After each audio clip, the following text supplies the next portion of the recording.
สวัสดีครับวันนี้ผมจะมาพูดเรื่องคลื่นนะครับ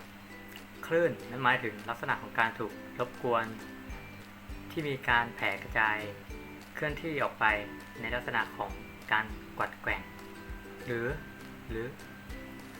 กระเพื่อมและมักจะมีการส่งถ่ายพลังงานไปด้วยคลื่นเชิงกลซึ่งเกิดขึ้นในตัวกลางซึ่งเมื่อมีการปรับเปลี่ยนรูปจะมีความแรงยืดหยุ่นในการดีดตัวกลับจะเดินทางและส่งผลส่งผ่านพลังงานจากจุดหนึ่งไปยังอีกจุดหนึ่งในตัวกลางโดยไม่ทำให้เกิดการเคลื่อนตำแหน่งอย่างการของอนุภาคตัวกลางคือไม่มีการส่งถ่ายอนุภาคนั่นเอง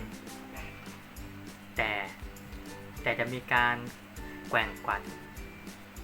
ไปกลับของอนุภาคอย่างไรก็ตามการแผ่รังสีคลื่นแม่เหล็กไฟฟ้าและแผ่รังสีแรงดึงดูด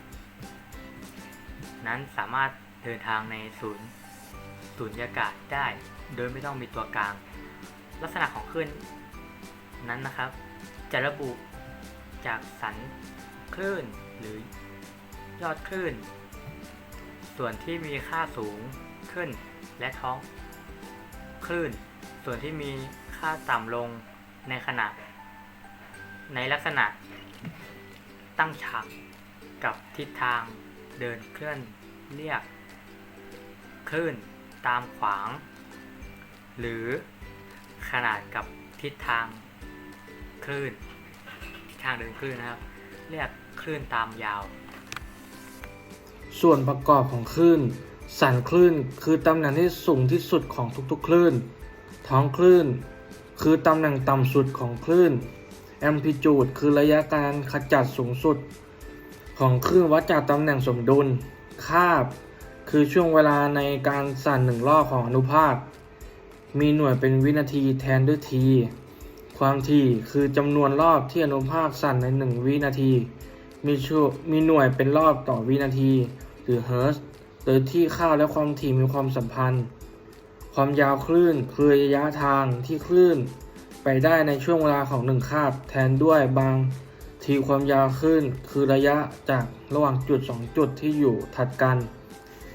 ความกว้างคลื่นคือขนาดทางที่คลื่นไปได้ในช่วงเวลาของ1วงแทนด้วยบางทีความกว้างคลื่นคือขนาดจากระหว่างวง2วงที่อยู่ถัดกันซึ่งมีลักษณะเหมือนกันอัตราเร็วคลื่นหรืออัตราเร็วเฟสคือระยะทางที่คลื่นเคลื่อนที่ได้1ความยาวคลื่นในเวลา1คาบมีหน่วยเป็นเมตรต่อวินาทีโดยสำหรับในตัวกลางชนิดเดียวกันอัตราเร็วคลื่นจะมีค่าคงที่โดยความยาวคลื่นจะผกผันกับความถี่นั้นคือถ้าความถี่สูงความยาวคลื่นจะสั้นส่วนคลื่นที่มีความถี่ต่ำความยาวคลื่นจะยาวขึ้นภาพรวมการนำความร้อนในระดับ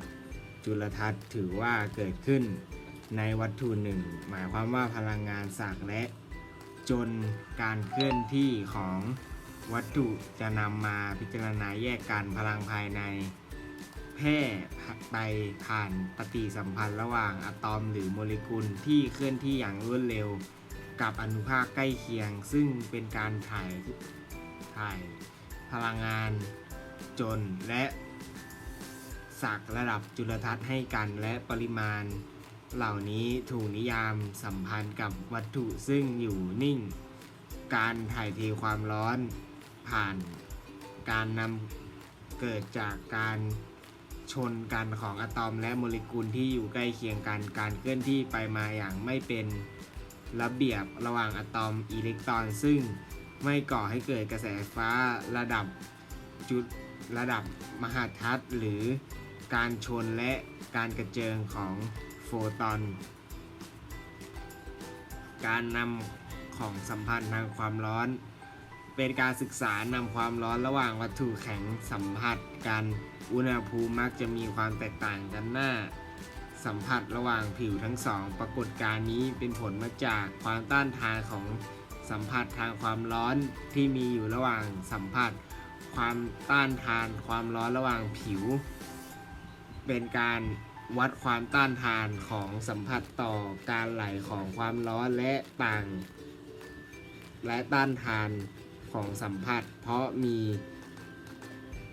แม้ในหน้าสัมผัสที่สมบูรณ์แบบ แล้วในระดับอะตอมการทำความเข้าใจความด้านทางความร้อนที่สัมผัสระหว่างวัสดุ2 อย่างที่มีความสำคัญในหลักทางการศึกษาสมบัติของความร้อน วัสดุนั้นการสัมผัสมักส่งผลต่อสมบัติวัสดุที่เราจะสังเกตได้อย่างมีนัยสำคัญ การถ่ายเทพลังงานระหว่างโมเลกุลอาจเกิดขึ้นการชนกันแบบยืดหยุ่น เช่นแบบของไหลหรือการแพร่ของอิเล็กตรอนแบบอิสระในแบบโลหะ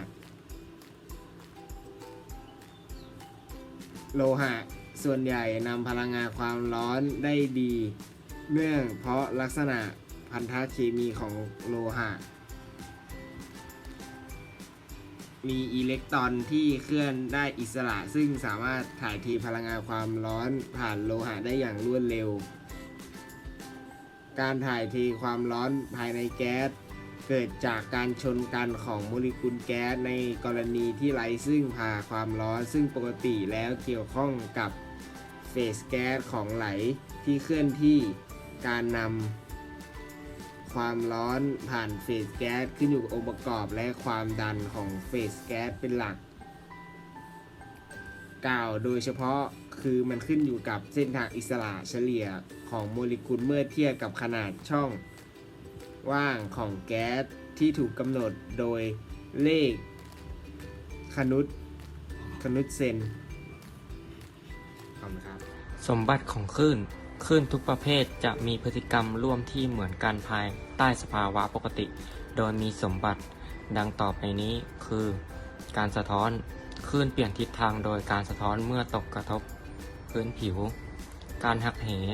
คลื่นเปลี่ยนทิศทางเมื่อเคลื่อนที่จากตัวกลางหนึ่งไปยังอีกตัวกลางหนึ่ง การเลี้ยวเบนคลื่นเคลื่อนที่ขยายวงออกไปเรื่อยๆเช่น